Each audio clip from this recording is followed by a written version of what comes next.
By now, we're all too familiar with the Western narrative on Xinjiang and the so-called re-education camps. Many Western reports suggest that this is little more than a quote-unquote Nazi concentration camp where people inside are going through hell. Now, what better way to verify some of their claims than to actually get to the heart of it all? This is Kashgar, a predominantly Uyghur Muslim city in southwestern Xinjiang. To begin with, most Western reports suggest people inside these education centers could be there indefinitely. Now, local officials said the vast majority of the attendees have actually picked up a skill, completed the program, and went home. We traveled across Xinjiang in the past few days and actually found some of these attendees. 26-year-old Rukia Yakub spent 10 months in the education center.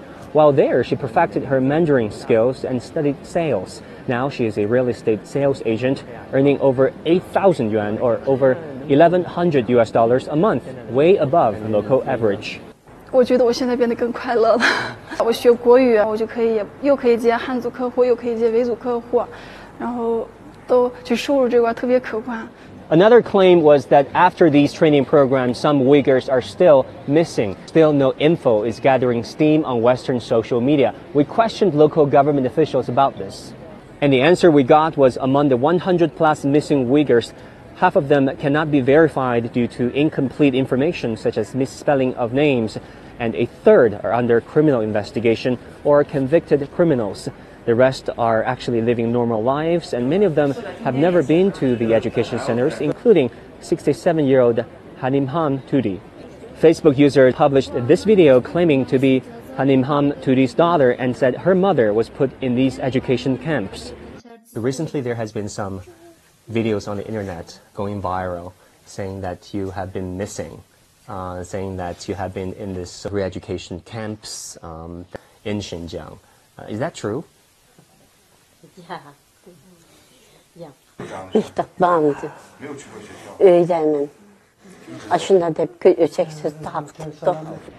Also, many Western sources say China has detained anywhere between 1 to 3 million Uyghurs, a figure repeated so many times that it is almost considered a fact. Now, according to Gray Zone, an independent agency dedicated to investigative journalism, these figures, these claims, are largely based on two highly questionable studies.